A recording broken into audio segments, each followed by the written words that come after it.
Young billionaire leaves the hospital in tears because his wife is in a coma, until a street girl approaches him and says, "Sir, I know how to save your wife." He is stunned. The smell of the hospital clung to his clothes.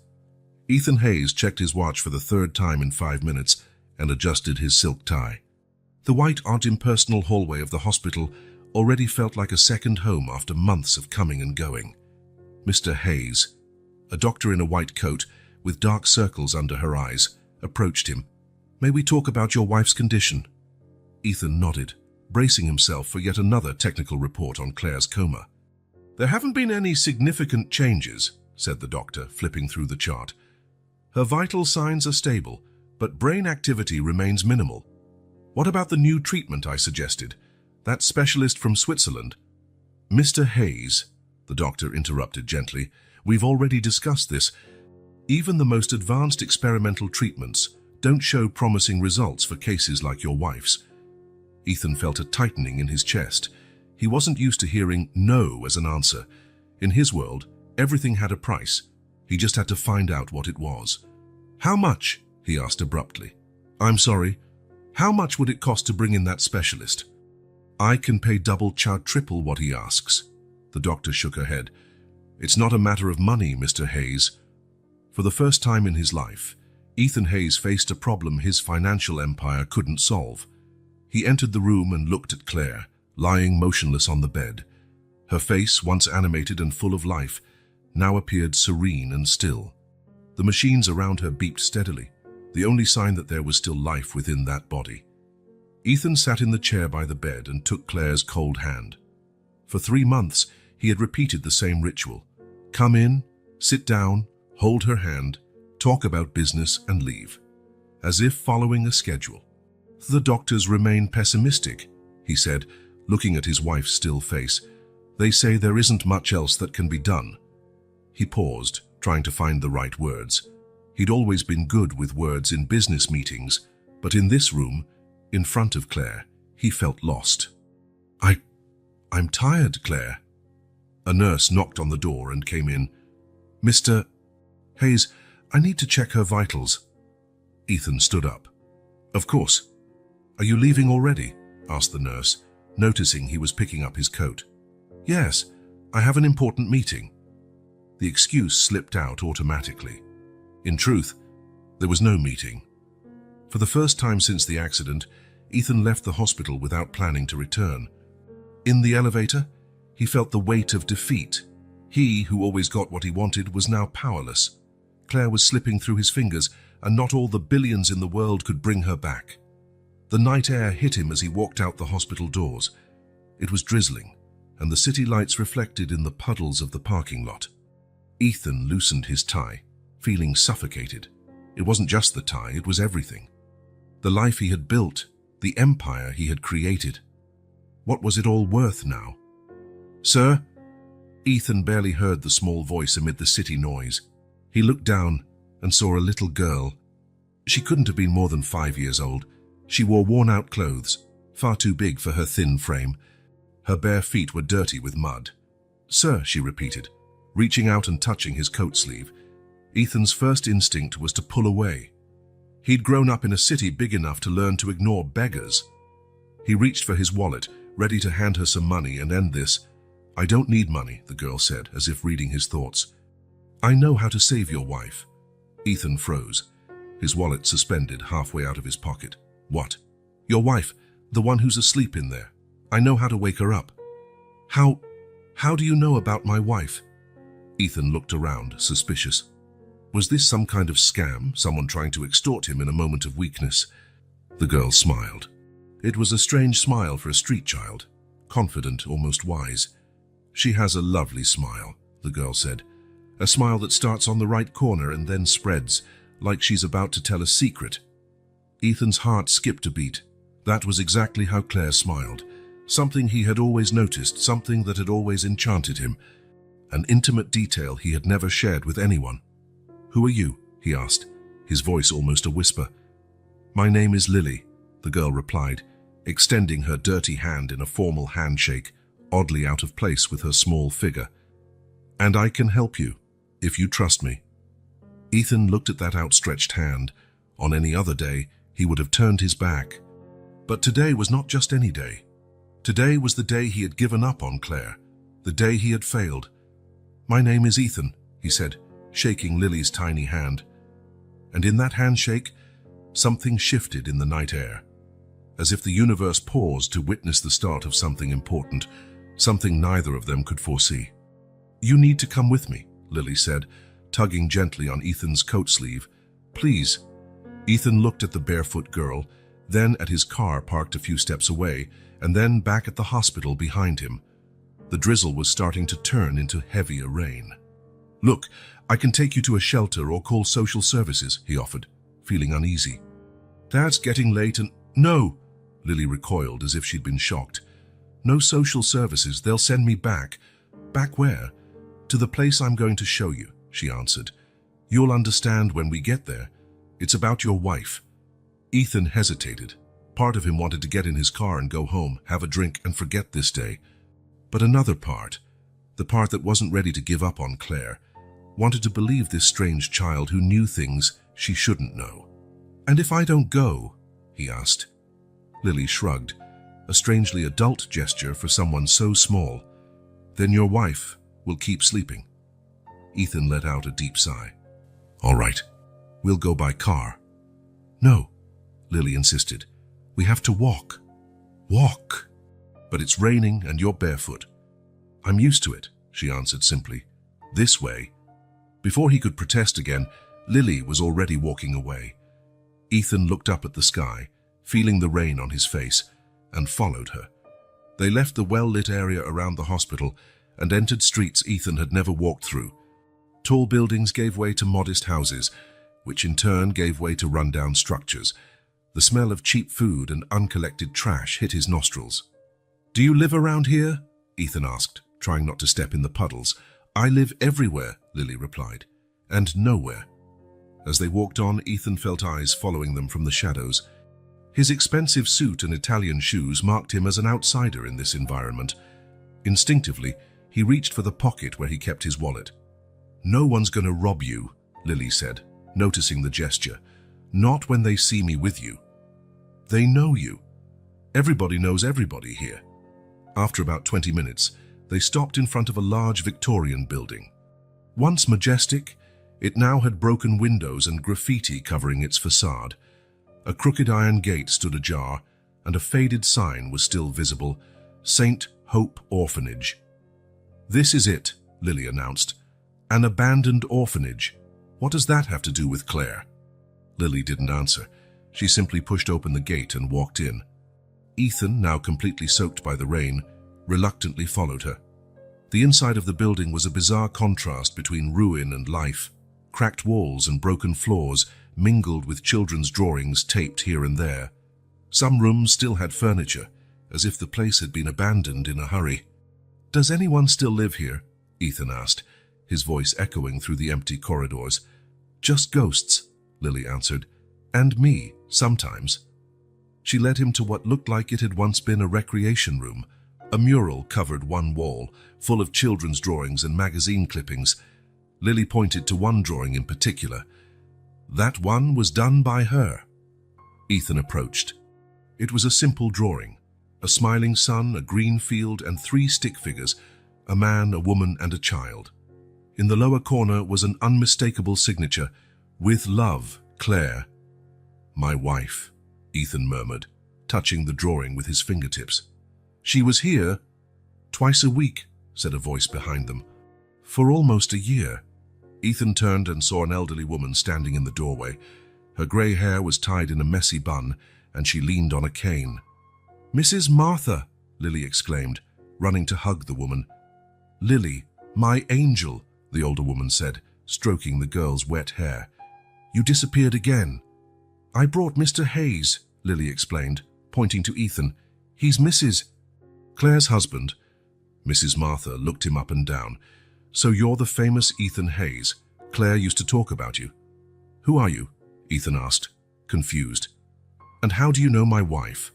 "I was the administrator of this orphanage for 30 years, she replied. "Until the funding ran out and we had to close. Claire showed up one day wanting to volunteer. She said she needed something meaningful in her life. Ethan felt as though he'd been punched. Claire had never mentioned an orphanage, volunteer work, or children. She never told me about this. She tried, Mrs. Martha said gently. Many times she invited you to come, but you were always busy. One day she brought your picture to show the children. Lily memorized your face. Ethan looked at Lily, who was now rummaging through a box of broken toys in the corner of the room. Why didn't she tell me how important it was to her? Mrs. Martha sighed. Claire believed you'd figure it out on your own when you were ready to see beyond your world. They went to a small kitchen in the back of the building where Mrs. Martha still kept a few supplies. While she made tea, Lily sat down next to Ethan at an old table, its surface worn by time. I was born here, Lily said suddenly, or at least someone left me here when I was a baby. I never knew who my parents were. She was left at the door, wrapped in a blue blanket, Mrs. Martha added, serving tea in chipped mugs. No note, no nothing. Mrs. Martha took care of me, Lily continued. She took care of all of us. We were a family. What happened to the other children? Ethan asked. When the orphanage closed, they were placed in other institutions, Mrs. Martha replied, sitting down with difficulty. I tried to keep in touch, but, well, bureaucracy isn't kind to the old and poor. And Lily, she was assigned to a temporary home but ran away the night before the transfer, the older woman sighed. I was admitted to the hospital soon after due to a stroke and was away for weeks. When I came back, Lily had disappeared for good until now. I didn't want to go, Lily said with a shrug. I didn't want to be away from the only family I've known. Right after that, I had a stroke, Mrs. Martha continued. I was hospitalized for weeks. When I returned, Lily was long gone.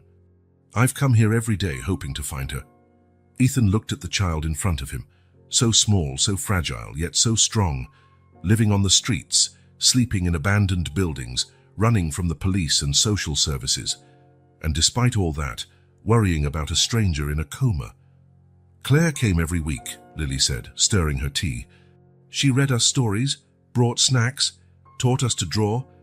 When Mrs. Martha got sick, she cried a lot. That was the last time I saw her, Mrs. Martha said. She promised she would try to help somehow, said she'd convince her husband to do something. And then I learned about the accident on the news. Ethan felt tears forming in his eyes. Claire had tried to share this part of her life with him, and he'd been too busy to notice.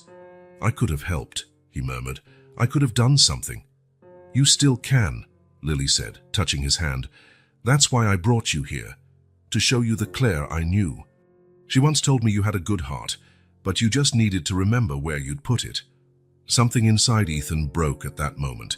It wasn't just guilt or regret, but a growing certainty that he needed to protect this child, not just for Claire, but for himself. I'm going to help you, he said at last. I'll do whatever it takes.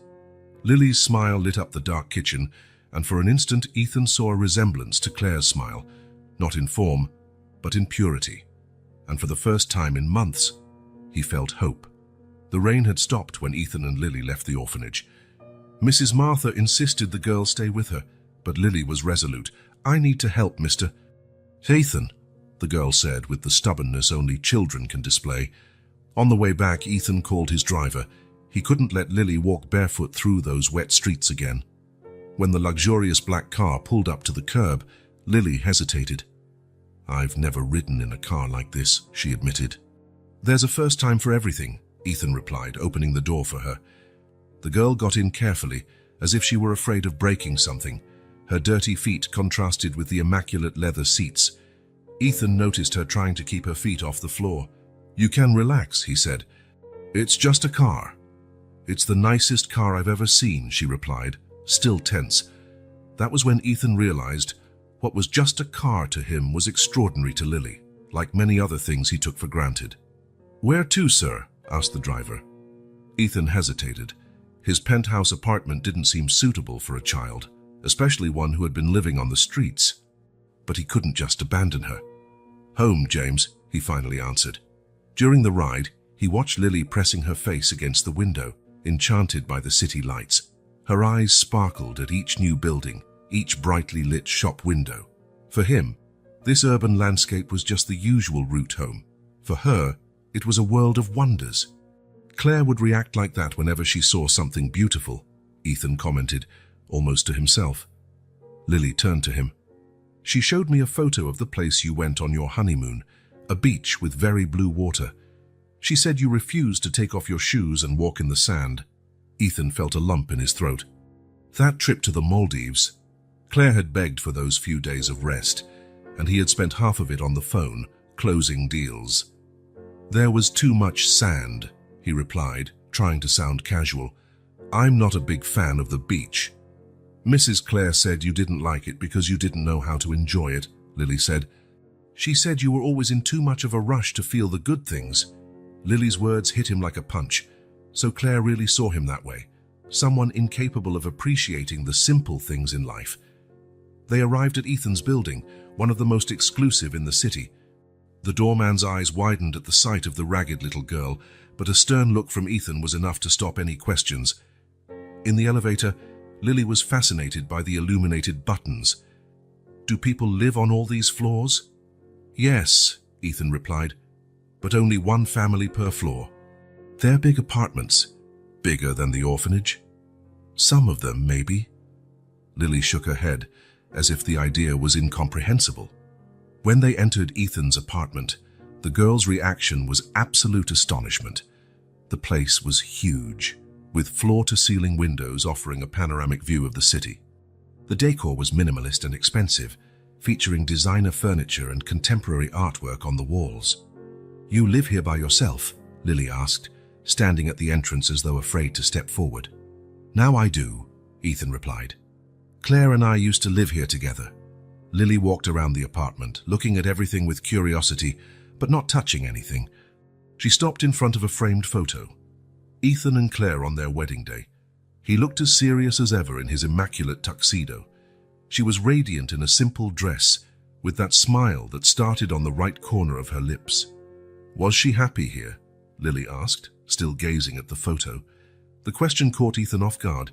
Was Claire happy? He had always assumed so. After all, he'd given her everything money could buy, but now, after discovering the orphanage, he wasn't sure anymore. I think so, he answered, uncertain. At least at first. Lily turned to him with that penetrating look that seemed far older than her 5 years. Mrs. Claire told me you once danced in the rain the day you got engaged. Ethan blinked, surprised. She told you that? She said it was the only time she really saw you laugh without caring about anything. No watch, no phone, just the two of you. The memory came rushing back. A walk in the park that turned into a dash for shelter from a sudden rain. Claire pulling him out from under the awning, spinning with her arms open, daring him to join her. And he, in a rare moment of abandon, had said yes. Dancing awkwardly, soaking wet, both of them laughing like children. He had asked Claire to marry him right then, seeing her with raindrops on her lashes and that irresistible smile. That was a long time ago, Ethan murmured. Did you forget how to dance in the rain? The innocent question carried a weight that rendered him momentarily speechless. Yes, he had forgotten. He'd forgotten so many things.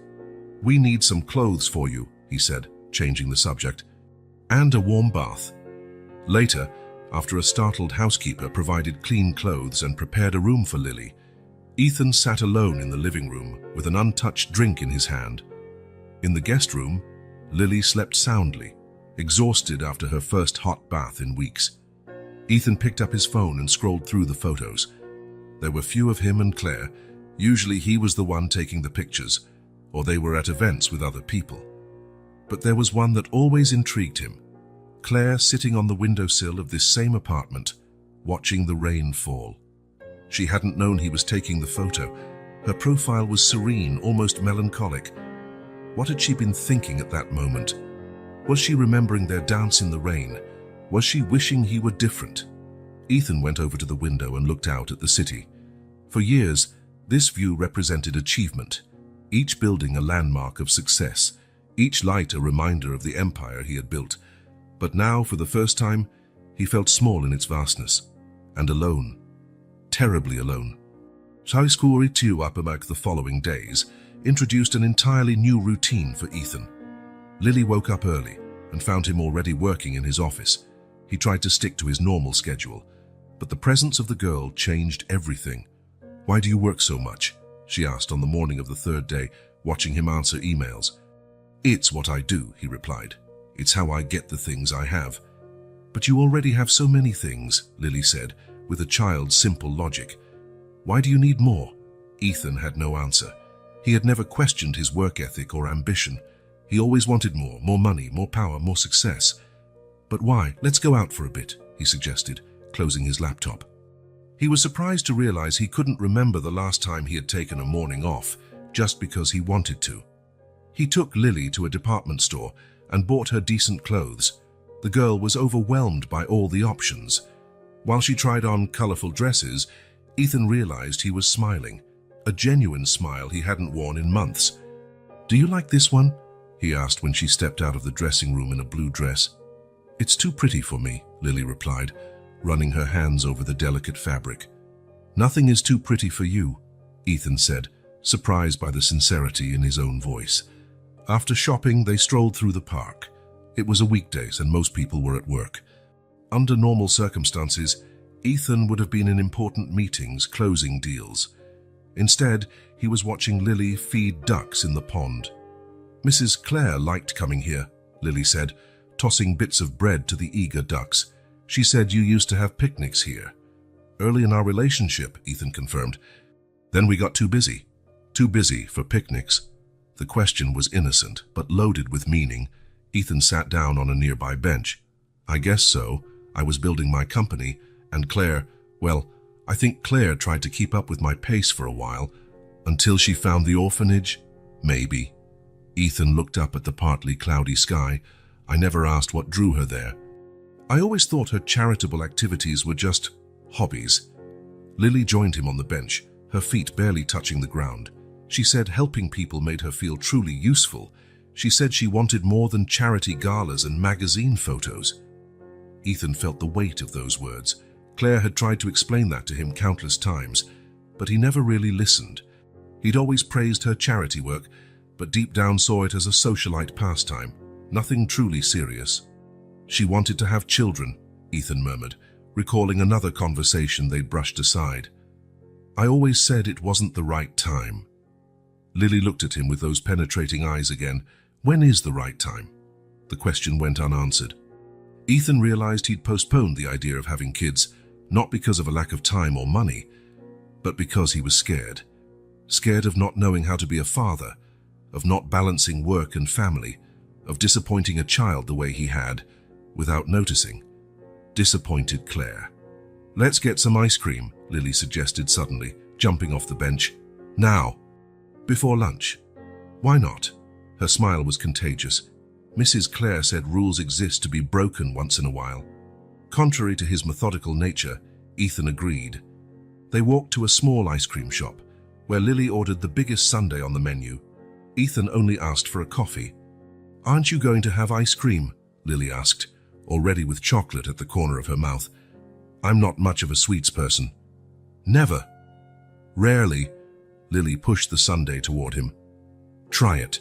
It's the best ice cream in the world." Reluctantly, Ethan took a small spoonful. The sweet flavor burst in his mouth, awakening childhood memories, hot summers, laughter, simplicity. When was the last time he'd let himself enjoy something so simple without worrying about calories or meetings? "Good, isn't it?" Lily asked, her eyes shining in anticipation. "It is," Ethan admitted, taking another spoonful. "It's really good." They returned home in the late afternoon. As Ethan made Lily a snack in the kitchen, a first for him, he received a call from his assistant reminding him of an important meeting he had missed. "You should have told me earlier," Ethan replied, irritated. "Reschedule for next week."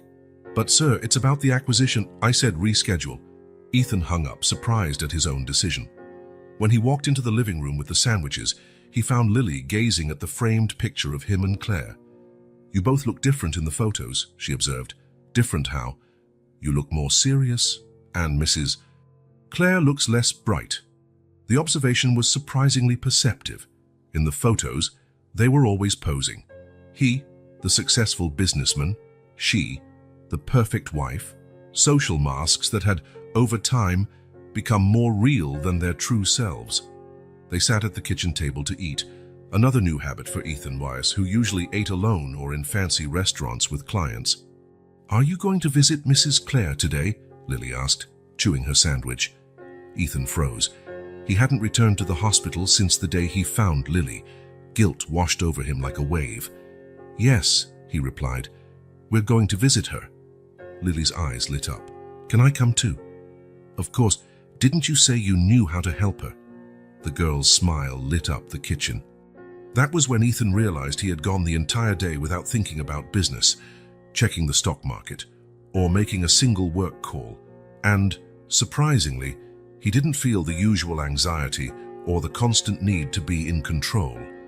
For the first time in years, he was simply living in the moment, and it was all thanks to a little orphan who had appeared in his life like an unlikely angel, reminding him of the man he used to be, the man Claire had fallen in love with. As he watched Lily finish her snack, Ethan made a silent promise to himself and to Claire. If there was any chance, however small, to bring his wife back, he would do everything differently this time. And he would start by valuing the little things, which he now realized were the most important of all. A month had passed since Ethan met Lily outside the hospital, a month of transformation, discoveries, and pain. Claire remained in a coma, with no sign of improvement. But something had changed, not in her, but in him. In his office, Ethan looked out the window while his lawyers explained the details of his new project. He was no longer the same man obsessed with numbers and deadlines. He listened attentively to every detail, asking questions he would once have dismissed as irrelevant. "So it's settled," he concluded, turning to face his team. "We'll purchase the property next to St. Hope Orphanage and begin construction immediately." "Mr. Hayes," one of the lawyers interjected, adjusting his glasses nervously, "I understand your urgency, but perhaps we should consider other locations. That area isn't exactly upscale." "That's exactly why it has to be there," Ethan replied firmly. "The children are there. We're not going to build another charitable project in a wealthy neighborhood just for sponsors to take pictures at galas." His decisive tone silenced any further arguments. The lawyers exchanged glances, but knew that once Ethan Hayes made a decision, it was best not to oppose him. "The Claire Hayes Community Center will open in 6 months, Ethan continued. "Not a year, not 8 months, 6 months. I want a team working around the clock if necessary." When everyone left, Ethan remained alone in the office. He took out the drawing Lily had made with Claire, the 3 stick figures representing a family. It was no longer just a childish dream or a lost promise. It was now a plan, a purpose. In recent days, he had understood something fundamental. His love for Claire couldn't be limited to hospital visits and tears of regret. It had to become action, a continuation of what she believed in, what she valued. The intercom beeped, interrupting his thoughts. "Mr. Hayes, Lily and Mrs. Martha are here," announced his secretary. "Send them in," he replied, putting the drawing away and straightening his tie. Lily ran in, her eyes bright with excitement. She was no longer the frightened, dirty child he'd found weeks ago. She wore a clean blue dress, and her hair was pulled back in a neat ponytail. Mrs. Martha followed, walking slowly with her cane. "You said there was a surprise," Lily exclaimed, hopping around Ethan's desk. "I do," he said, smiling, "but we need to pick up Claire first." Lily's smile wavered for a moment. Did she wake up?" The hope in her voice squeezed Ethan's heart. "No, sweetie, but that doesn't mean she can't come along." The routine at the hospital had become familiar. The head nurse, who used to look at them warily, now greeted them with a warm smile. They'd become part of the scenery, as constant as the medical equipment itself. In the room, Claire remained unmoving, her face as serene as ever. Ethan leaned over and kissed her forehead. "Hey, honey," he whispered. "I brought Lily and Mrs. Martha. We have a surprise for you." He took a Polaroid camera he had brought and snapped a photo of Claire. Then he took pictures of Lily, Mrs. Martha, and himself.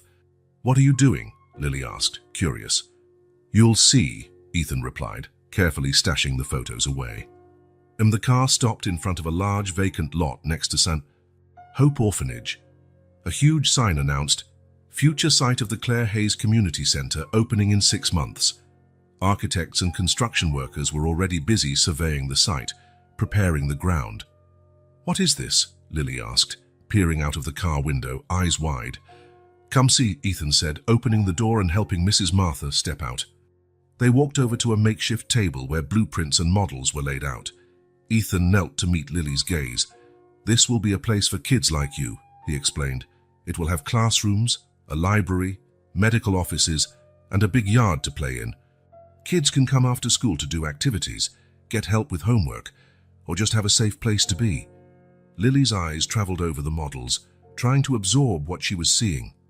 "And the best part," Ethan continued, "is that Mrs. Martha will be the director. She'll help choose the staff and take care of everything." "Mrs." Martha pressed her trembling hand against Ethan's arm. "I never thought I'd see something like this in my lifetime." Ethan smiled at her. "Claire would have insisted on it. No one better than you to continue what she started." He took the photos he'd snapped at the hospital out of his pocket and placed them in a small metal box. "This is our time capsule," he explained to Lily. "We're going to bury it in the building's foundation. That way Claire will always be here, even when she can't be physically." Lily looked at the photos, then at the drawing Ethan had added to the box. "Will Mrs. Claire wake up one day to see this?" she asked, her voice small and hopeful. Ethan felt a knot in his throat. He wanted to lie and say yes. It was just a matter of time. But he had promised himself never to live in illusions again. "I don't know, Lily," he answered honestly. "The doctors say the chances are small, but I do know that, awake or not, Claire will be with us through what we build here." He handed Lily a little shovel. "Want to help me bury our time capsule?" Together, they dug a small hole near where the center's main entrance would be. Lily placed the box carefully at the bottom of the hole and, with the same seriousness, covered it with soil. "When the building is finished," Ethan said, "we'll put up a plaque here saying that Claire Hayes is present in every brick, every smile, and every child who walks through these doors." Lily looked at the small mound of dirt, then at the vacant lot around them, and finally at Ethan. Then, like the sun rising after a long winter night, a smile appeared on her face. Not the cautious, guarded smile she sometimes gave, but a genuine one, full of hope and possibility. "It's like having a piece of her with us all the time, isn't it?" Lily asked. Ethan nodded, unable to speak past the emotion tightening his throat. In that moment, he realized this was not a farewell, it was a new beginning. It was the continuation of the story Claire had started, a love story that transcended hospitals, machines, and grim diagnoses. As he watched Lily run around the lot, imagining where the playground would be, Ethan felt a peace he hadn't experienced in a long time. His love for Claire hadn't diminished. It had transformed into something bigger, something that could touch more lives than just his own. This was Claire's true legacy, not the sadness of loss, but the joy of moving forward. And somehow, Ethan knew that wherever she was, she would be smiling. The hospital felt different now. The same white walls, the same sterile corridors, but Ethan saw them with new eyes. For weeks, this place had been an enemy, a prison holding Claire away from him. Now, as he walked with Lily by his side, he realized the true prison had been built by himself, brick by brick, with his indifference and obsession with work. "I'm not authorized to let a child in," said the nurse at the ICU reception, eyeing Lily with distrust. "Family members only." "She is family," Ethan replied firmly. Something in his tone made the nurse reconsider. She glanced at the documents on her desk and then at the two of them. 15 minutes, she finally conceded. "And don't touch the equipment." Lily clung tightly to Ethan's hand as they walked to Claire's room. Before entering, he knelt to meet the girl's eye level. "She's sleeping," he explained gently, "and there are a lot of machines connected to her. It might look scary, but they're helping her breathe and checking her heart." Lily nodded, her face serious. "I know. I've seen sick people before." That simple statement, said with such naturalness, reminded Ethan of all the child had endured in her short life. He felt ashamed of his own weakness. When they entered the room, Ethan felt the familiar impact. Claire, motionless on the bed, surrounded by machines, the rhythmic beep of the heart monitor punctuating the silence. But for the first time, he saw past the tragedy. He saw the woman he loved, not just a body in a coma. Lily let go of his hand and approached the bed slowly. She studied Claire for a moment, her eyes taking in the pale face and the hair spread across the pillow. "She's thinner," the girl noted softly. Ethan was surprised. It was true. Claire had lost weight over the months. He hadn't noticed, so wrapped up was he in his own anguish. How could Lily, who had seen her only a few times, notice something he hadn't? "Yes," he agreed, stepping closer. "I think she is." Lily reached out and very gently touched Claire's fingers. "Her nails are different too. She always had them painted in pretty colors." Another accurate observation. Claire loved changing her nail polish frequently, something Ethan used to dismiss as frivolous. Now her nails were uncolored, trimmed short by some practical nurse. Ethan sat in the chair by the bed, the same one he had occupied for months. He used to sit upright, talking to Claire as if at a business meeting, updates on his day, information about mutual friends, news from the outside world. Never really talking with her, just talking at her. "What should I say?" he asked Lily, suddenly unsure. The girl shrugged. What would you say if she could answer? The question caught him off guard. What would he say to Claire if she could truly respond? It wouldn't be about stock updates or project timelines. It wouldn't be about gossip or impersonal news. Sensing his hesitation, Lily added, "Mrs. Claire always talked about your smile. The real one, not the one you show important people." Ethan took Claire's hand in his. It was cold, but not lifeless. He could feel the faint pulse beneath her delicate skin. "Claire," he began, his voice barely above a whisper. "It's me, Ethan. You're Ethan, not the executive, not the businessman, just me."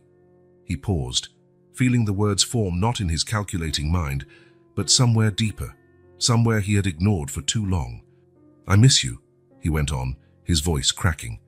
"Not just in our home or our bed. I miss your gaze, Ma, the way you saw the world, the way you saw me." Lily sat silently on the floor, hugging her knees, watching. "I found out about the orphanage," Ethan continued. "I met Mrs. Martha and, well, I met Lily." He glanced at the girl. "She's amazing, Claire. So strong, so wise for someone so small. Now I understand why you cared so much about her, about all those kids." Tears began rolling down his face, but he didn't bother to hide them. There was no need for masks anymore. "You tried to show me what really mattered, and I didn't listen. I was too busy building an empire that means nothing without you to share it." His voice gave out, and he needed a few moments to steady himself. Lily stood and placed a small hand on his shoulder, a comforting gesture that surprised him with its maturity. "Remember when we danced in the rain the day I asked you to marry me? I was drenched, my watch got ruined, and I didn't care at all. That was one of the happiest days of my life, and I didn't realize when I started letting moments like that slip away." Ethan leaned over and kissed Claire's forehead gently. "I want to dance in the rain with you again, honey. I want to have all those picnics I postponed. I want to know the woman who found time to care for orphaned children while I was too busy counting money." Lily approached the bed and hesitantly asked, "Can I tell her a story? Mrs. Claire always told us stories." Ethan nodded, wiping his tears. Lily sat on the edge of the bed and began a simple tale about a little bird who couldn't fly but found its courage when it had to save a friend. Her childish voice filled the room with an innocence that contrasted with the seriousness of the situation. As the girl spoke, Ethan kept holding Claire's hand, stroking it gently. Something had changed within him. Visiting the hospital was no longer an obligation, an empty ritual. It was an act of genuine love, a reconnection with the woman who had chosen to share her life with him.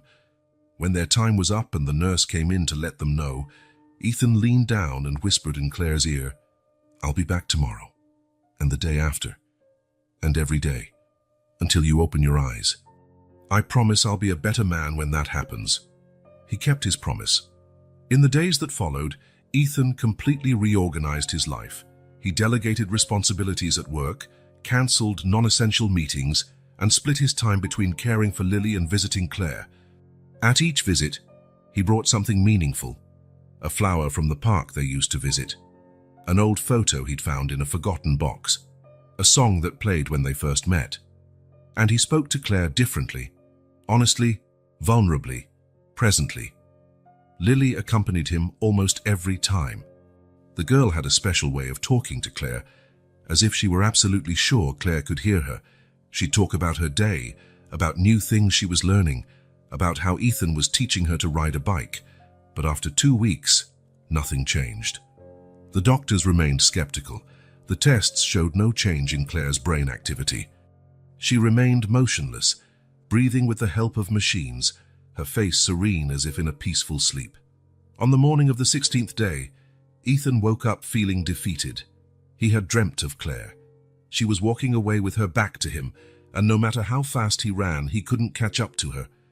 The dream left a bitter taste of failure. "Aren't we going to the hospital today?"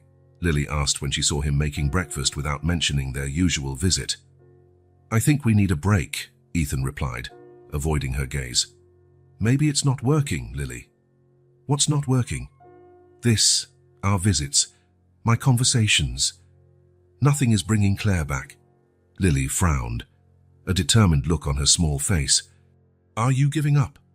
The straightforward question hit Ethan like a punch. Was he giving up, after all his promises, after finally understanding what Claire meant to him?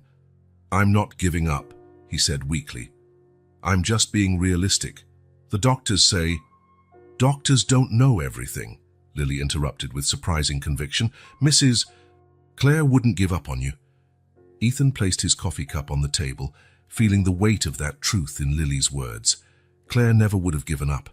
She'd never given up on him, even when he became distant and cold. She had found other ways to express her love, through orphaned children, through small gestures he was only now beginning to appreciate. "I'll take you back to the orphanage," he said finally, "to see Mrs. Martha. You must miss her." Lily's eyes filled with tears. "You're going to leave me there?" The question broke his heart. During these weeks, he hadn't really thought about Lily's future. He'd been focused on Claire, on his own transformation. The girl had become part of his life so naturally that he hadn't considered the possibility of change. "No," Ethan answered firmly. "I'm not leaving you there. I just thought you'd like to visit." Lily studied him for a moment, as though trying to gauge whether he was telling the truth. Finally, she nodded. "Wir safa masil markse." The orphanage looked even more dilapidated in the bright morning light. The broken windows, the peeling paint, everything spoke of neglect and abandonment. How had Claire found beauty here? How had she found purpose amid these ruins? Mrs. Martha greeted them with a tired smile. Ethan noticed she seemed more fragile than she had a couple of weeks before. "How is our Claire?" she asked, after hugging Lily. Ethan lowered his eyes. "No change." Mrs. Martha nodded, as if she expected that answer. "And you're giving up?" It wasn't a question. Ethan wondered if his defeat was so visible, if his face was that easy to read. "I don't know what else to do," he admitted. "I've been talking to her, sharing memories, bringing her meaningful things, but nothing happens." Mrs. Martha invited him to sit at the same kitchen table where they had talked before. Lily went to explore the orphanage, looking for any forgotten toys. "When I was young," Mrs. Martha began, "I loved a man who went off to war. For 3 years, I heard nothing from him. Everyone told me to move on, that he was probably dead. But I felt here," she touched her chest, "that he would come back." Ethan listened, wondering where her story was going. "The day he returned, thin and tired but alive, he told me it was my love that kept him breathing in his darkest moments. That even miles away, he could feel I hadn't given up." She took Ethan's hand in hers, wrinkled and marked by time. "True love is never easy, Ethan. It's never convenient. It demands everything from us, especially when it seems impossible." Tears welled in Ethan's eyes. "What if it's too late? What if I've already wasted too much time?" "It's never too late to love for real," Mrs. Martha said simply. "Claire knows that. It's why she came here, because she believed in the power of love, even in the hardest situations." Ethan pondered those words. Claire had found love among abandoned children, in crumbling walls. She had seen possibility where others only saw despair. Lily returned to the kitchen holding a yellowed drawing.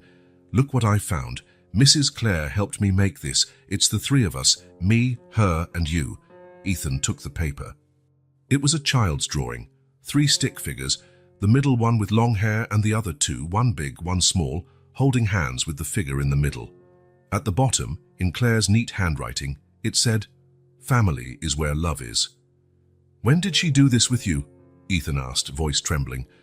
"On the last day she came," Lily answered. "She said she was going to bring you here and show you the orphanage. She said maybe we could be a real family." Ethan looked at the simple drawing, then at Lily, and finally at Mrs. Martha. Suddenly, it all made sense. The accident happened the day Claire was finally going to confront him, show him this part of her life, ask him to open his heart to something more than success and money. "I need to go back to the hospital," he said, standing up. "Right now."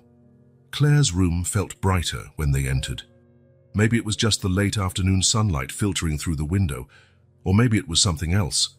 A shift in Ethan's perspective. He sat down in the familiar chair, took Claire's hand, and placed Lily's drawing on the bedside table, where Claire could see it if she opened her eyes. "I'm here again, honey," he said, "and I'm not giving up.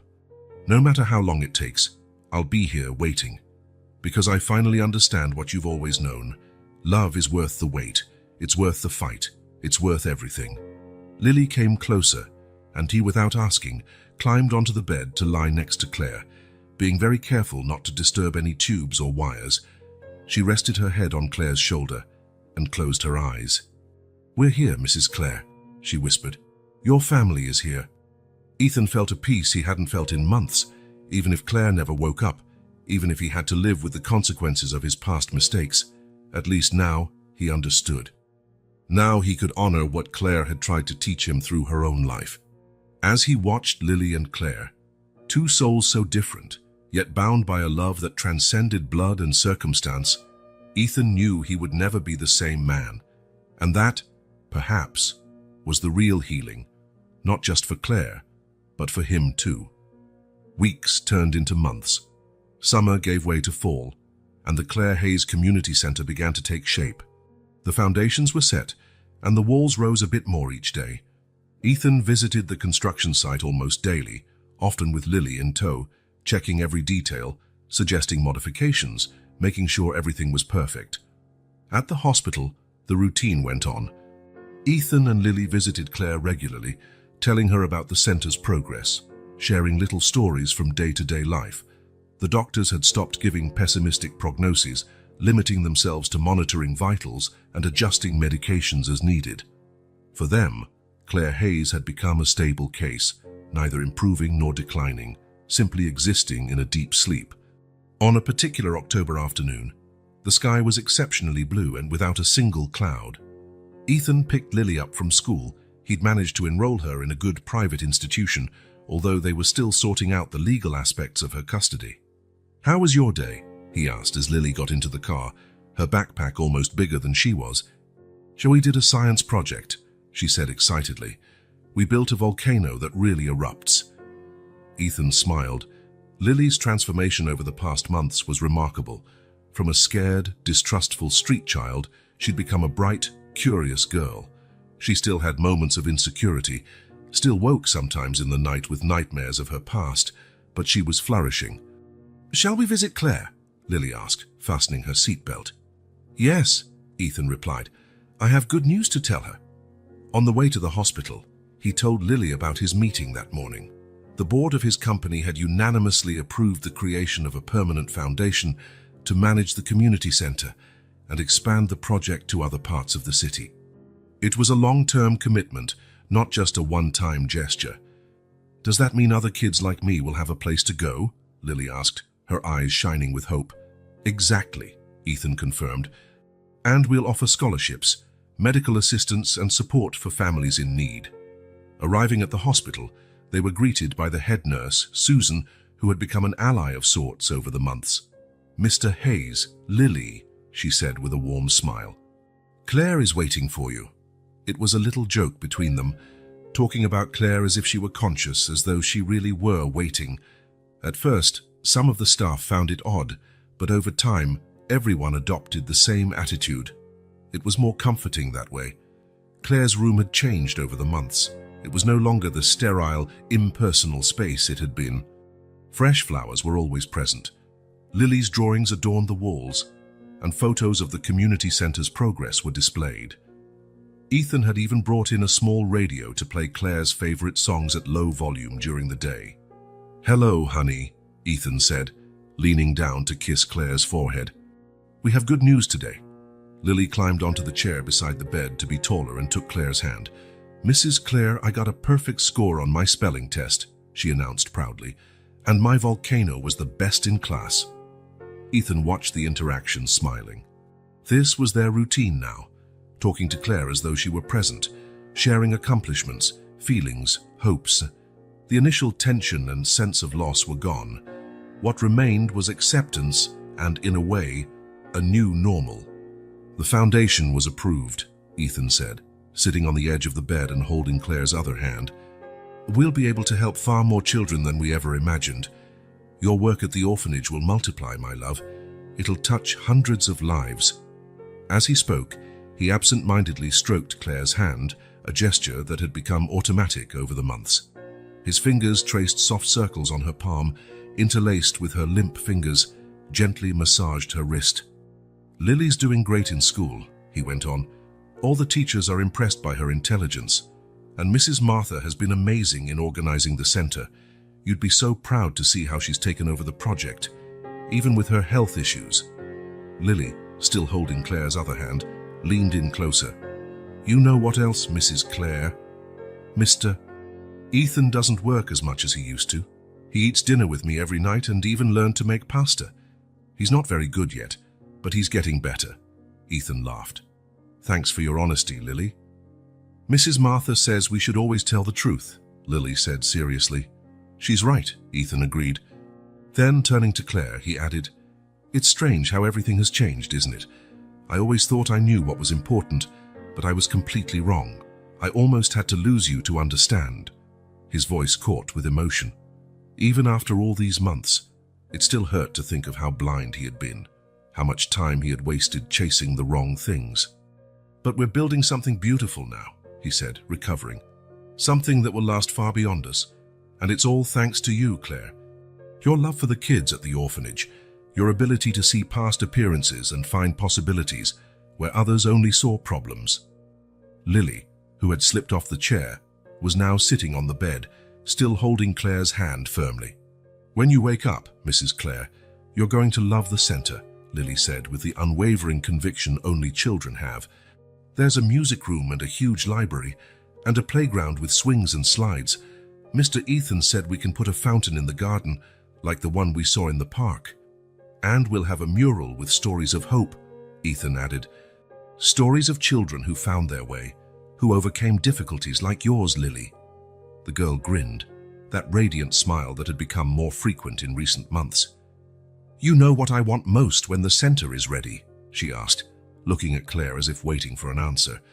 "I want us to have a big picnic like the ones you used to have before, with a checkered blanket and sandwiches and lemonade." "We'll do it," Ethan promised, "and we'll invite all the kids and their families. It'll be a huge celebration." As they talked, they kept holding Claire's hands, one on each side of the bed, like a bridge between the past and the future, between what was lost and what might be reclaimed. The afternoon slowly advanced, the autumn sun casting golden shadows through the window. That was when it happened. So subtle that Ethan almost didn't notice, a slight twitch, an almost imperceptible movement of Claire's fingers against his. He froze, terrified it was just his imagination playing a cruel trick on his hope. "Mr. Ethan," Lily's voice sounded confused. "Did you see that?" So it wasn't his imagination, Lily had felt it too. Her hand, she moved her fingers, Lily whispered, eyes wide. Ethan felt his heart pound. This wasn't the first time they'd had hope. There had been false alarms, movements that appeared intentional, but which doctors explained away as involuntary reflexes, with no neurological significance. "Claire," he called, leaning closer. "Claire, can you hear me?" Nothing happened. The room remained silent except for the steady beep of the monitors and Ethan's own rapid breathing. Maybe we imagined it, he finally said, trying to contain his disappointment. But Lily shook her head stubbornly. We didn't imagine it, I felt it. She squeezed my hand. I'm sure. Ethan didn't want to quash Lily's conviction, but he also didn't want to foster false hope. They'd been in limbo for so long, neither completely hopeless nor truly believing in a recovery. Let's call Nurse Susan, he suggested finally. She can check if there's any change in the vitals. Before he could press the call button, though, it happened again. This time, there was no doubt. Claire's fingers curled slightly around his, a definitely intentional movement. Claire, Ethan exclaimed, unable to contain his emotion. You're there, aren't you? You can hear me. Lily jumped off the bed, excited. I'm going to get Nurse Susan. And she ran out of the room. Alone with Claire, Ethan leaned in so close their faces were almost touching. Claire, honey, if you can hear me, try to move your fingers again, please. For an agonizing moment, nothing. Then, slowly, Claire's fingers moved against his once more. It wasn't a strong grip, but it was definitely controlled, definitely conscious. Tears streamed down Ethan's face. After all these months, after all the doubts and despair, that tiny movement meant everything. It was as if an invisible thread was pulling Claire back from the abyss of oblivion. Susan rushed in, followed by Lily and a doctor Ethan didn't recognize. She's responding, Ethan said, his voice trembling. She can squeeze my hand when I ask. The doctor, a neurologist judging by his badge, approached the bed. Mrs. Hayes, can you hear me? He took a small flashlight and checked Claire's pupils. There's a definite pupillary response, he remarked, surprised. And it looks like there's increased brain activity on the monitor. Ethan could barely hear the medical jargon. All that mattered was this newly discovered connection, that fragile thread of communication between him and Claire. Keep talking to her, the neurologist encouraged. Patients in a coma can often hear before regaining other functions. Ethan leaned in again, his tears falling onto Claire's pillow. We're here, honey. Lily and I. We've been waiting for you. There's no rush. We'll be here as long as it takes. Lily carefully climbed back onto the bed so as not to disturb the doctors. Mrs. Claire, we're building a special place for kids like me. Mr. Ethan says it's because of you, because you cared about us. Please come back to see it. The neurologist continued his exams, checking reflexes, monitoring vitals. This is extraordinary, he murmured. I haven't seen many cases like this in my career. The next few hours passed in a blur of activity. More doctors were called in, more tests ran. Ethan and Lily were briefly asked to step away from the bed, but they refused to leave the room. They stood in the corner, arms around each other, watching the medical team work, waiting for news, for explanations, for miracles. When they were finally allowed to approach again, the chief neurologist looked cautiously optimistic. Mrs. Hayes is showing signs of emerging from the coma, he explained. I can't promise anything. The brain is complex, and recovery rarely follows a straight path. But these are positive developments. So, what happens now? Ethan asked, holding Lily's hand protectively. Now we wait, the doctor replied. We keep monitoring, stimulating, talking to her. We'll see what happens. After the doctors left, Ethan and Lily took their positions again, one on each side of Claire's bed. The room was calmer now, just the soft sound of music from the radio and the steady beeping of the monitors. Do you think she'll wake up tomorrow?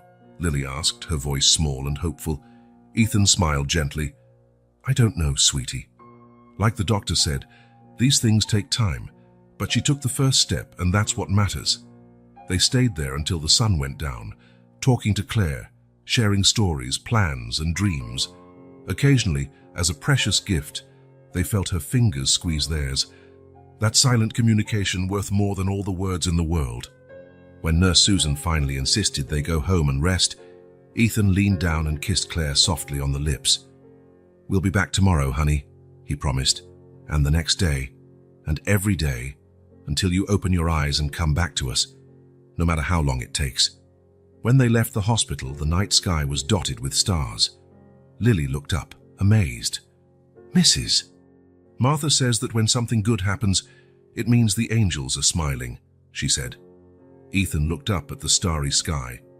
I think she's right, Lily. Absolutely right. That night, for the first time in months, Ethan slept deeply. No nightmares, no anguish. In his dreams, Claire smiled at him. That smile that started on the right corner of her lips, as if about to share a secret. And maybe she was.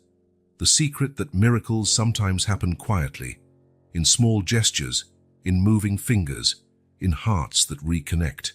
The miracle of finding the way back home.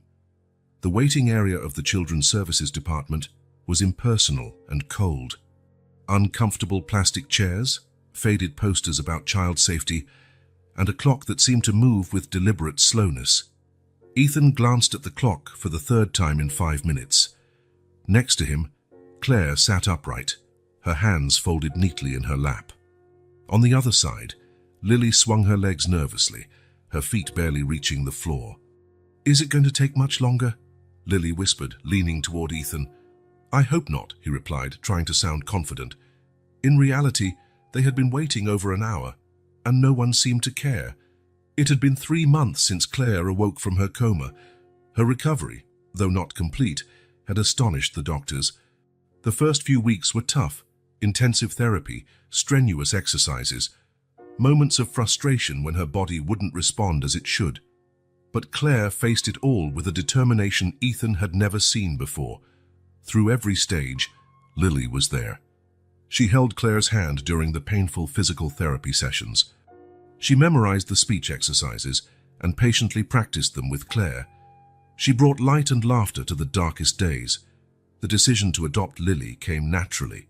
Claire brought it up first, one evening, while Ethan was helping her get ready for bed. "We need to talk about Lily," Claire said, her voice still slightly slurred from the coma after effects. "What about her?" Ethan asked, adjusting her pillows. "She needs a family, a real family." Ethan stopped what he was doing and looked at his wife. The old Ethan would have hesitated, calculated risks and complications, found 1,000 reasons to postpone, but he was no longer that man. "Are you thinking about adopting her?" he asked. Claire nodded, her eyes carefully studying his reaction. "I've always wanted to, even before the accident." "I know," he replied simply. And so began the journey that brought them to this uncomfortable waiting room. The process, they quickly discovered, would not be easy. The rich and powerful could often bypass bureaucracy, but when it came to adoption, there were no shortcuts. "Mr. and Mrs. Hayes," a middle-aged woman with thick glasses and a clipboard appeared at the door. "You can come in now." Ethan helped Claire stand. She still used a cane for support, but she insisted on walking on her own whenever possible. Lily hopped off her chair, automatically taking Claire's free hand.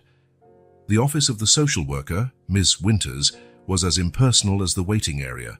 File cabinets piled high, a dusty artificial plant, and a computer that looked at least a decade old. "Please have a seat," Ms. Winters said, gesturing to the chairs in front of her desk. Once they were settled, she opened a thick folder. "I've been reviewing your case. It's as complex." Ethan felt a knot in his stomach. "Complex in what way?" Ms. Winters adjusted her glasses. "Well, to start with, Lily's legal situation is complicated. She was abandoned as a baby, but there was never a formal relinquishment of parental rights. She was in the system until she ran away." "But that was months ago," Claire interjected, "and no one looked for her. No one cared that a 5-year-old girl was living on the streets." Claire's accusatory tone made Mrs. Winters shrink slightly. "Unfortunately, our system is overwhelmed, and yes, there are serious flaws. But right now, the question is determining what's best for Lily going forward." Lily, sitting between Ethan and Claire, seemed to shrink further with each word, as though bracing for disappointment. "What do we need to do?" Ethan asked, trying to keep his voice calm, though inside he was furious at the bureaucracy treating a child's future like an administrative problem. "There are forms to fill out. Home assessments, background checks," Ms. Winters began, shuffling her papers. "And of course, we must consider, well, special circumstances." "What special circumstances?" Claire asked, her hand tightening around Lily's. Miss Winters looked uncomfortable. "Your medical condition, Mrs. Hayes. We need to ensure prospective adoptive parents are fully capable of caring for a child." Ethan felt Claire stiffen beside him. My wife is recovering exceptionally well, he said, unable to hide his irritation completely. And we're not alone. We have a support network. I understand, Miss Winters replied, making notes. But protocol requires a complete medical evaluation. The conversation went on for nearly an hour. Questions about finances, educational plans for Lily, work schedules, family support. For every answer they gave, it seemed there were 10 more questions. Ethan could feel hope dwindling by the minute. By the time they left the building, Claire was exhausted, and Lily was unusually quiet. Their driver waited at the curb, holding an umbrella against the light drizzle. In the car, Lily sat huddled against the window, watching the city blurred by the rain. "Are you okay, sweetheart?" Claire asked, gently touching her shoulder. Lily didn't answer immediately. When she finally spoke, her voice was almost a whisper. "You don't have to do this, I know it's hard." Ethan exchanged a pained look with Claire. Even after everything, Lily still expected to be abandoned, discarded the moment she became inconvenient.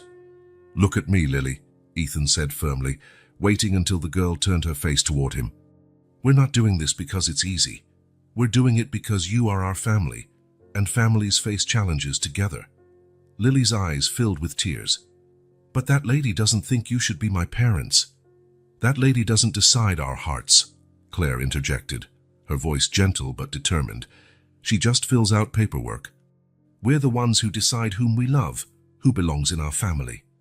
When they arrived home, Lily ran to her room, not just a guest room anymore, but a space they had decorated together with bright yellow walls, a bookshelf full of toys and books, and glow-in-the-dark stars on the ceiling. Claire looked at Ethan, worry evident on her face. "This is going to be harder than we thought." Ethan carefully embraced her, mindful of her continued fragility. "We'll get through it, no matter how long it takes." Later that night, after helping Claire to bed, Ethan went to his home office. There was work piled up, unanswered emails, pending decisions about the community center, which was nearly ready to open. But he couldn't focus. The look on Lily's face during the meeting haunted him, the fear in her eyes, her silent certainty that she'd be rejected again. How could he show her it would be different this time? That he wasn't the man who once put business above relationships and measured worth in dollars instead of smiles? His gaze fell on a stack of boxes in the corner of the office, Claire's belongings, brought from her personal office after the accident. In the chaos of the following months, they had remained untouched, a silent reminder of a life interrupted. Moved by an impulse, Ethan stood and pulled out the first box. Perhaps there was something inside he could show Lily, a reminder that Claire had always cared, that she had always wanted her in their lives. The box contained mostly documents, bank statements, notes on charity events, donation receipts. Ethan flipped through them absently, admiring Claire's meticulous organization. She had always been more orderly than he was, more attuned to details that truly mattered. In the second box, he found something that made his heart pound, a blue folder stamped with the Children's Services Department logo. With slightly trembling hands, he opened it and found partially completed forms. Adoption forms, dated about a month before Claire's accident. She had started the process on her own. She had been considering adopting Lily long before the coma, long before Ethan even knew Lily existed. In the corner of one of the forms was a note in Claire's elegant handwriting. "Talk to Ethan after visiting the orphanage. Show him." Emotion washed over him like a wave. Claire had planned it all. On the day of the accident, she was probably on her way to pick him up so she could finally introduce him to the orphanage. Show him Lily. Share this wish she had kept secret. Continuing to sift through the documents, Ethan found more evidence of Claire's commitment, notes on legal procedures, clippings about adoption, even a pamphlet on how to prepare children for transition to a new family. In a smaller envelope, he found photos. Claire at the orphanage, surrounded by children, and several of just Lily. In one too, Claire and Lily stood side by side, smiling at the camera, their faces glowing with genuine joy. Turning the photo over, Ethan found a handwritten inscription. "My daughter at heart. I just need to convince Ethan. He'll love her too. I'm sure of it." A tear rolled down Ethan's cheek. Claire had believed in him. She'd believed he could open his heart, even when he himself had forgotten how. Gathering the most important documents and the photographs, Ethan headed to Lily's bedroom. He knocked softly. "May I come in?" he asked. "Yes," came a quiet response. Lily was sitting on her bed, hugging a teddy bear Claire had given her at the hospital. Her eyes were red and puffy. Ethan sat on the edge of the bed. "I found some things I think you should see." Gently, he showed Lily the documents and photos, explaining what he had discovered. "Claire was already planning to adopt you before the accident. She already considered you part of our family." Lily's eyes widened at the photographs. "She kept these pictures?" "Yes, and much more. She had plans for you, Lily, big plans." Lily touched the inscription on the back of the photo, her fingers tracing the words, "My daughter at heart." "Why didn't she tell me?" Lily asked, her voice small. Ethan sighed. "I think she wanted to be sure first. She wanted me to see the orphanage and meet you myself. Claire always knew some things have to be felt, not just explained." Lily nodded slowly, as if it all made sense. "What if we can't do it? What if that lady says no?" Ethan held Lily's hands in his, looking her in the eye. "Lily, there's one thing I've learned these past few months. When you truly care about someone, you don't give up at the first obstacle, or the second, or the 100th. We'll face any hurdle, fill out any form, convince any social worker, because you're worth every bit of effort." For the first time since the meeting, Lily smiled, a small, shy smile, but real. "Can I show these photos to Mrs. Claire?" she asked. "Of course, first thing tomorrow." When Ethan finally left the room, Lily was asleep, the photographs neatly arranged on her bedside table. He made his way to the bedroom he shared with Claire. To his surprise, she was awake, sitting up in bed with a book. "I thought you were asleep," he said. "I couldn't," Claire replied. "I kept thinking about Lily, about that meeting." Ethan sat beside her and told her about his discovery. Claire listened in silence, her eyes gradually filling with tears. "I'd forgotten about those forms," she admitted when he finished. "So many memories are still hazy." "You were going to take me to the orphanage that day, weren't you?" Ethan asked softly. "The day of the accident." Claire closed her eyes, concentrating. Yes, that was the plan. I'd finally worked up the courage. I was so nervous." Ethan took her hands in his. "I'm sorry you felt you had to work up courage to tell me. I'm sorry I was the kind of husband who made you hesitate to share something so important." Claire opened her eyes, her gaze soft yet direct. "You're not that man anymore, Ethan. Don't blame yourself for the past. Look what we're building now." They fell silent, absorbing the enormity of what they had discovered, of what they had lost and found again. "We're going to do it, aren't we?" Claire asked finally, her voice a mixture of hope and determination. "We're really bringing Lily home for good." Ethan kissed her forehead tenderly. "Yes, we are. Claire, when I think about how I almost lost you, how I found Lily by chance, I can't believe any of this is accidental. It has to mean something." "It means family," Claire replied simply. "It means some bonds are too strong to be broken, even when they seem impossible." That night, Ethan slept with a peace he hadn't felt in a long time. The challenges ahead were huge: relentless bureaucracy, biases to overcome, Lily's fears to soothe. But now there was something stronger guiding them. The certainty that they were only completing a journey Claire had started long ago, the certainty that they were already a family, whether or not any official document said so. And that certainty was all the hope they needed. Morning was exceptionally bright when Ethan woke up. Sunbeams peeked through the curtains, creating golden patterns on the bedroom floor. Next to him, Claire was still asleep, her face peaceful, free of the tension that had accompanied her for so many months of recovery. Ethan allowed himself a few moments to watch her, amazed by how far they'd come. The doorbell rang, interrupting his thoughts. He got up carefully so as not to wake Claire and put on a robe. In the hallway, he found Lily already up, leaving her room. "Good morning," she said, rubbing sleepy eyes. "Who could it be so early?" "I don't know," Ethan answered, checking the time. It was not even 8. "Let's find out." Together they went to the front door. In the foyer, Ethan looked through the peephole and saw a man in a suit holding an envelope. He opened the door cautiously. "Good morning, Mr. Hayes." The man said formally. "I have a delivery for you requiring a signature." Ethan signed the receipt and took the sealed envelope. It was heavy, stamped with the letterhead of an international law firm he recognized immediately. "What is it?" Lily asked curiously as they closed the door. "Not sure yet," Ethan replied, examining the envelope. "Should we have breakfast first? Then I'll see what this is." In the kitchen, Ethan made coffee for himself and hot chocolate for Lily. Toast, eggs and fruit completed the simple breakfast that had become a pleasant ritual. As they ate, they discussed the day's plans. Lily had ballet class in the afternoon, and afterward, they would stop by the Claire Hayes Community Center, which was set to open in just 2 weeks. Claire joined them shortly after, walking without her cane, a recent achievement they celebrated quietly each morning. "Good morning, my loves," she said, bending to kiss Lily on top of the head and then Ethan on the lips.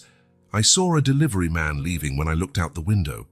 "Yes, he left this mysterious envelope," Ethan replied, indicating the package he had placed on the counter.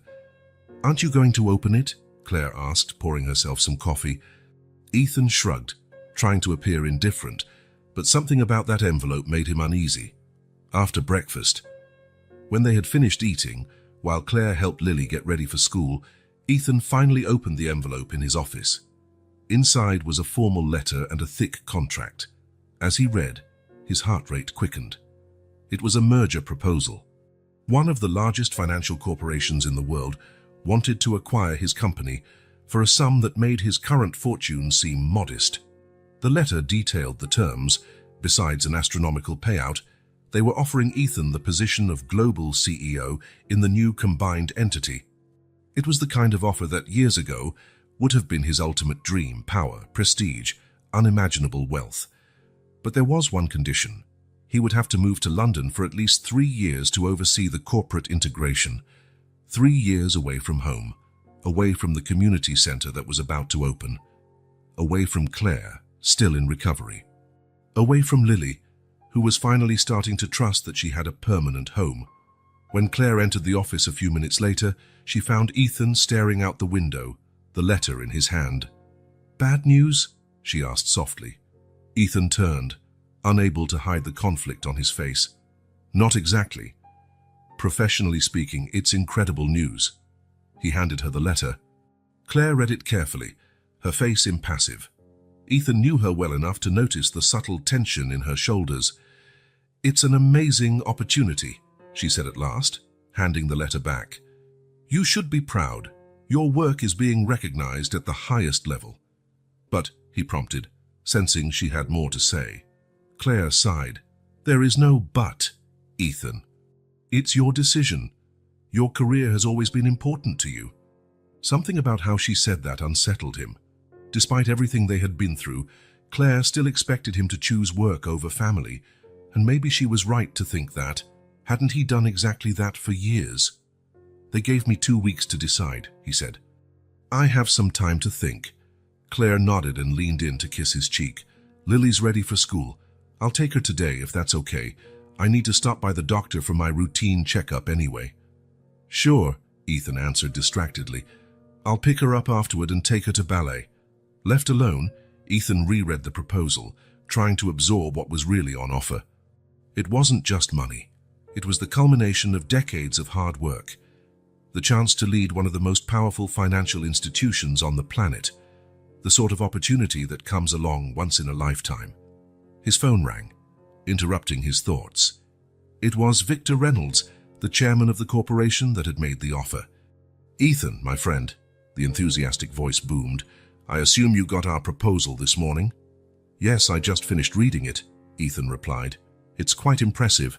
"Victor, impressive is an understatement," the man laughed. "It's the biggest offer we've ever made. You've built something extraordinary, and we want you to lead our global expansion. The board is unanimous in backing you." Ethan felt the weight of their expectations. "I need time to think. I have personal commitments here." There was a pause on the other end. "Yes, I heard about your wife's situation. An inspiring recovery story, from what I gather. And there's a child involved too, isn't there?" "Lily," Ethan corrected automatically. "Her name is Lily." "Right, Lily," Victor went on, unfazed. Look, Ethan, we're not insensitive to your family situation. We can provide the best schools in London for the girl, the best doctors for your wife. We have a relocation package that includes a mansion in Kensington. They'd have every comfort imaginable. Ethan looked at a framed photo on his desk. Claire, Lily, and him at the park, all smiling in a perfectly ordinary moment that had become extraordinarily precious. "I'll consider it carefully," he said neutrally. "You'll have my answer before the deadline." After hanging up, Ethan stood motionless for a long time. A year ago, there would have been no doubt. He would have accepted immediately, assuming Claire would just follow him, adapting her life to his career needs as she'd always done. But now, everything was different. The following days were a whirlwind of conflicting emotions. Ethan went about his routine, meetings about the community centre, finalising Lily's adoption paperwork, Claire's medical visits, but the proposal hovered like a storm cloud. In his office at the company, Robert, his CFO and closest friend, couldn't comprehend his hesitation. "Do you realise what's at stake?" Robert asked, incredulous. "This is the big leagues, Ethan. The global recognition you've always aimed for."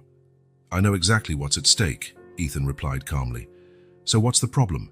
Claire and the girl can come with you. London's hardly a hardship posting." Ethan looked out the window at the city he knew so well. "The problem," Robert saw, "is that it's not that simple."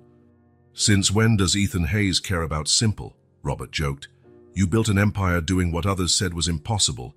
This is just one more move." But it wasn't just one more move, and Ethan knew it. It was asking Claire to give up her carefully constructed recovery, her doctors, her support system. It was taking Lily away from her new school, where she was finally making friends and feeling secure.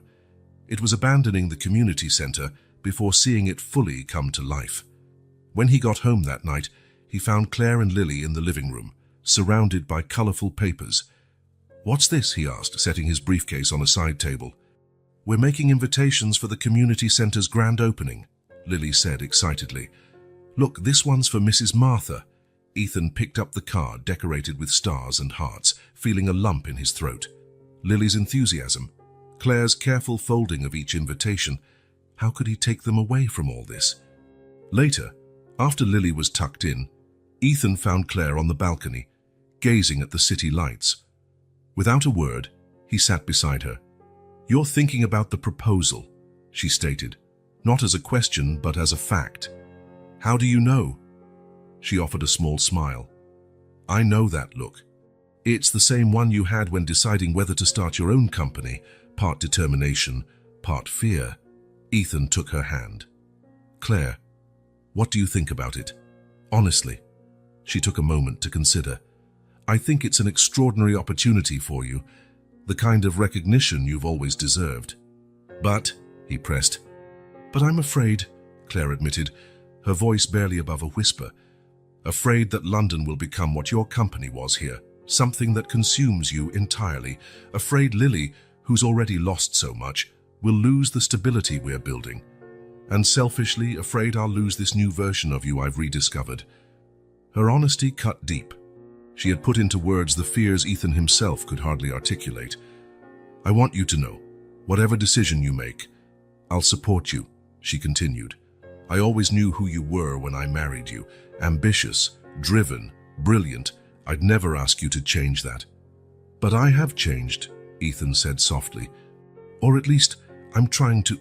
Claire smiled, her eyes glistening with tears she held back.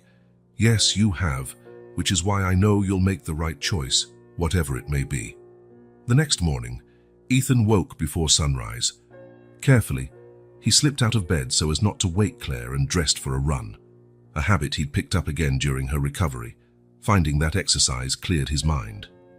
The streets were almost empty at that hour, just a few early workers and occasional fellow runners. Ethan jogged aimlessly at first, letting his feet carry him while his mind churned. Without realizing it, he ended up in front of St. Hope Orphanage. The old building still stood there in stark contrast to the modern structure of the nearly completed community centre next door. He stopped, breathing heavily, taking it all in. This was where everything had started, where Claire had found purpose while he amassed wealth, where Lily had lost her first family and, in a way, found her second. "I thought I'd find you here," said a voice behind him. Ethan turned, surprised to see Mrs. Martha walking slowly toward him, leaning on her cane. "Mrs. Martha, what are you doing here so early?" The older woman smiled. "Old habits. I wake with the birds, always have. And I like watching the sunrise over the center. Feels like a miracle every morning." Ethan looked at the building again, trying to see it through her eyes. "Yes, I suppose it does." "So," Mrs. Martha began, with her characteristic bluntness. "I heard about the offer in London." Ethan raised his eyebrows. "Claire told you?" "Claire didn't have to." "News like that travels fast in certain circles, and you, young man, are about to become a legend in the financial world, if you accept, of course." They walked slowly, side by side, the older woman with her cane, Ethan matching her pace. "It's hard to turn down," he admitted eventually. "Of course it is," Mrs. Martha agreed. "Offers like that are designed to be irresistible. That's how they get you." "Get me?" "Yes. They make you think you have no real choice, that you'd be crazy to say no. That's how they separate people from what really matters." Ethan thought about her words. "I would have said yes without blinking a year ago. You were a different man a year ago. What if I'm throwing away the opportunity of a lifetime?" he asked, finally voicing his greatest fear. Mrs. Martha stopped, turning to look at him. Her eyes, framed by deep wrinkles, were startlingly clear. "Ethan, you've already built a fortune that will last generations. You've achieved more than most men ever dream of. The question isn't whether you're throwing away an opportunity. The question is, what kind of opportunity matters most to you now?" They sat on a nearby bench, watching the sky as it turned shades of pink and gold. "Do you know what Claire told me when she started to recover?" Mrs. Martha continued. "She said that during the coma, sometimes she could hear voices, couldn't understand the words, but she recognized the feelings. And what brought her back, what made her fight, wasn't talk of medical treatments or business deals. It was the sound of you and Lily laughing together. It was the feeling of being loved, not for your money or status, but for who she was." Her words hit Ethan hard. He remembered the afternoons in the hospital, how Lily would tell Claire stories, how he'd learned to speak of his vulnerabilities, his fears, his love. "I think I already know my answer," he said softly. Mrs. Martha smiled. "I think you've known for a while, dear. You just needed time to accept it." The next afternoon, Ethan called a meeting with his board of directors. Seated around the long mahogany table in his office, the executives observed him with curiosity and apprehension. "I've received a merger proposal from Reynolds Global," he began, always direct. "An exceptional offer, which includes my relocation to London as global CEO." Murmurs of approval spread through the room. Robert S., at the far end of the table, looked particularly pleased. "After careful consideration," Ethan continued, "I've decided to turn down the offer." A stunned silence fell over the room. "Turn it down," Robert repeated, incredulous.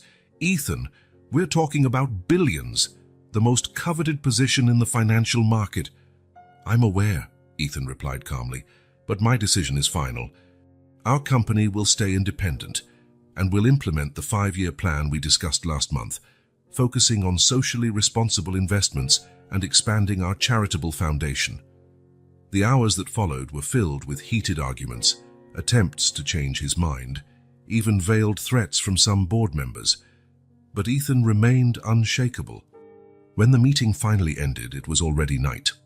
Exhausted but strangely at peace, Ethan drove home. In the apartment, he found Claire and Lily in the kitchen, preparing dinner together.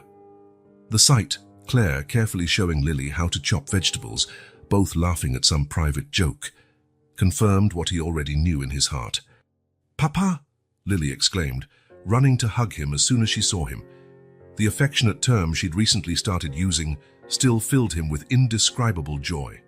"Hey, princess," he replied, lifting her into his arms. "I missed you today." Claire approached, giving him a light kiss. "All okay?" she asked, noticing the tired lines on his face. "All great," he said honestly. "Actually, I have news." They sat around the kitchen table, and Ethan told them about his decision.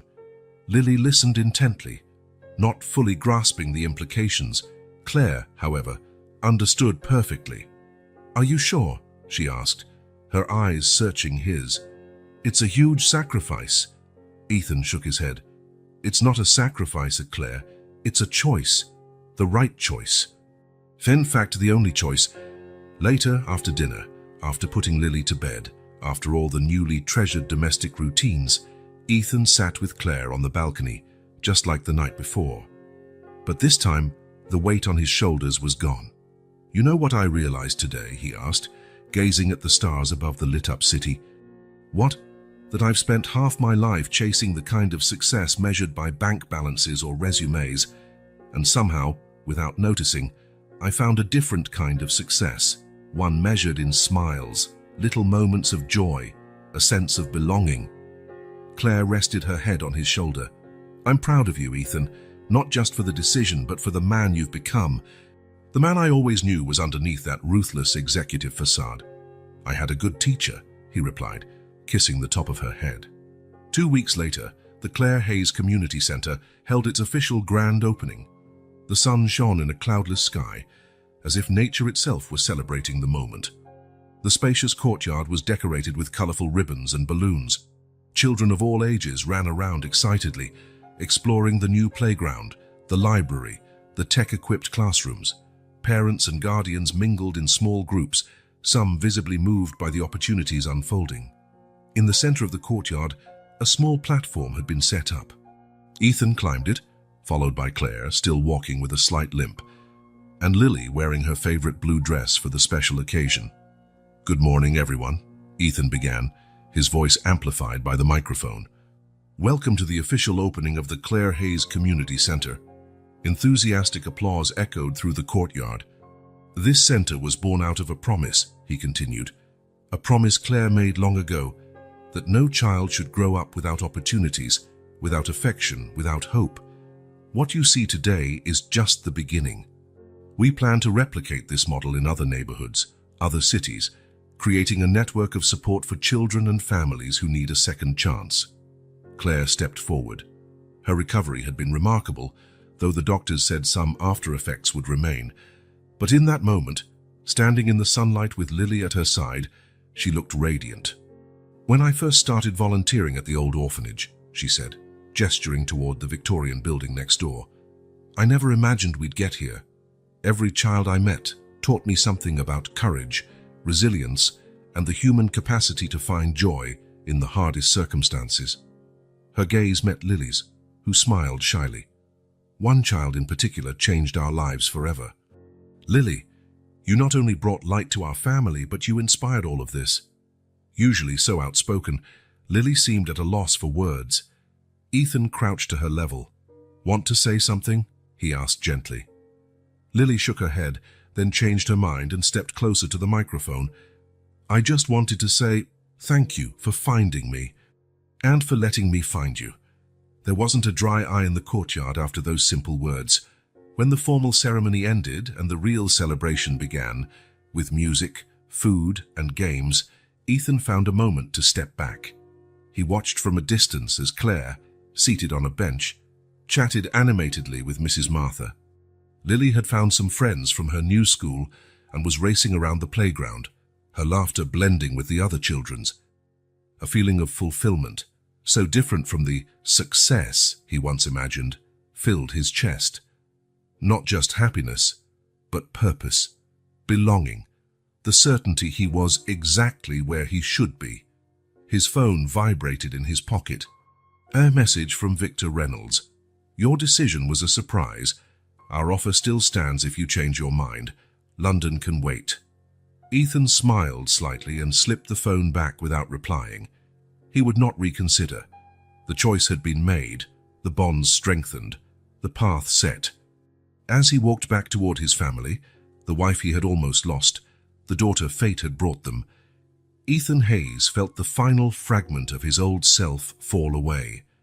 The cold, calculating man who once put business above everything else was gone, replaced by someone who finally understood the value of a genuine smile, of a tight hug, of a tiny hand holding his. Lily saw him approaching and ran to meet him. "Dad, come see what we found." She took his hand, tugging it eagerly. Ethan let her lead him, smiling at Claire from a distance. Her smile, the one that started on the right corner and spread slowly, as if about to share a secret, was all he needed to know. They had finally found the home they'd always searched for, not in a place, but in each other. The broken smile had been mended, stronger at the cracks, brighter for the shadows they had faced together. And as Lily excitedly explained her discovery, as Claire joined them, her arm slipping around Ethan's waist, a new chapter began. Not one of loneliness and ambition, but of connection, purpose, and true love.